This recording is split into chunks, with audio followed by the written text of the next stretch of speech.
आगे बढ़ते हैं। इलाहाबाद हाई कोर्ट के जस्टिस शेखर कुमार यादव के भाषण की अखबार में छपी रिपोर्ट पर सुप्रीम कोर्ट ने संज्ञान लिया है। अब हाई कोर्ट को इससे जुड़ी जानकारी देनी है। अखबार में आई रिपोर्ट के आधार पर सुप्रीम कोर्ट ने इलाहाबाद हाई कोर्ट के जस्टिस शेखर कुमार यादव के बयान पर संज्ञान लिया है।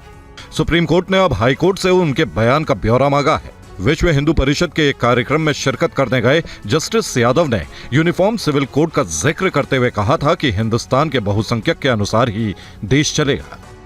यही कानून है, आप इसको ये कहकर भी नहीं कह सकते कि हाई कोर्ट के जज होकर के आप ऐसा बोल रहे हैं। कानून तो भैया बहुत संक्षक से चलता है। परिवार में भी देखिए, समाज में भी देखिए, जहाँ पर अधिक लोग होंगे जो कहते हैं उसी को माना जाता है। सुप्रीम कोर्ट की ओर से मामले में संज्ञान लेने के बाद क्या हो सकता है, ये भी समझते हैं। आज तक का जो रिकॉर्ड है सर्वोच्च न्यायालय का, उसमें उन्होंने ओपन हियरिंग नहीं दी है। वो जो भी एविडेंस आता है वो एविडेंस ले लेते हैं, उसके बाद वो कॉलेजियम में डिस्कस करते हैं और वो अपनी फाइंडिंग बना के तब वो जो अप्रोप्रिएट एक्शन होता है उसमें या तो हाई कोर्ट को भेजेंगे या ग्लोरी ऐसा भी केस हो सकता है उसमें इम्पीचमेंट के लिए पार्लियामेंट को भी भेज दें। ये कार्यक्रम विश्व हिंदू परिषद के लीगल सेल ने इलाहाबाद हाई कोर्ट के लाइब्रेरी हॉल में आयोजित किया था। और जस्टिस शेखर कुमार यादव की टिप्पणी पर सुप्रीम कोर्ट के संज्ञान लेने के बाद सियासी दल के नेताओं ने कैसी प्रतिक्रिया दी है, सुनिए।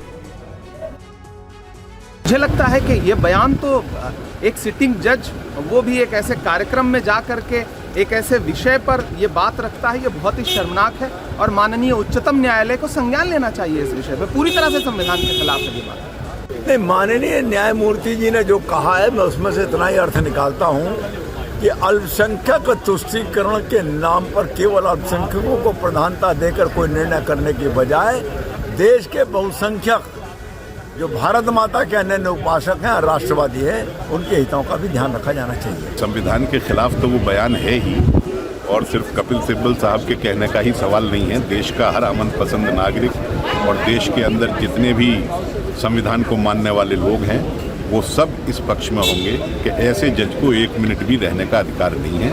उसके लिए सुप्रीम कोर्ट को संज्ञान लेना चाहिए और उस जज को तत्काल उसकी ड्यूटी से अलग करना चाहिए।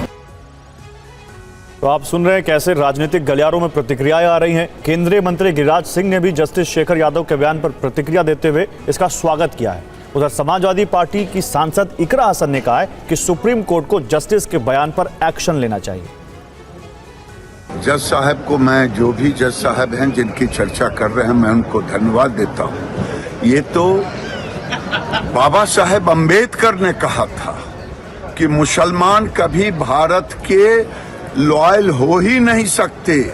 अगर किसी को शक है मेरी बात पर तो भारत का विभाजन और उनकी किताबें पढ़ ले।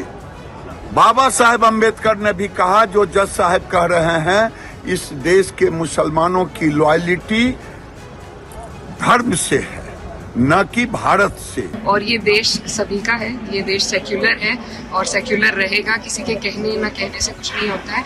लेकिन मुझे बहुत अफसोस हुआ ये सुनकर, और देश की जो माइनॉरिटी है, मुझे लगता है सभी को बहुत अफसोस हुआ होगा कि ऐसे लोग हमारे लिए अब जज बैठे हुए हैं जिनके दिल में इस तरह की भावना है। तो बिल्कुल ठीक नहीं हमारे देश के लिए, और मेरी यही गुजारिश है कि सुप्रीम कोर्ट इसका संज्ञान ले और इस पर कुछ ना कुछ एक्शन हो कि ये जो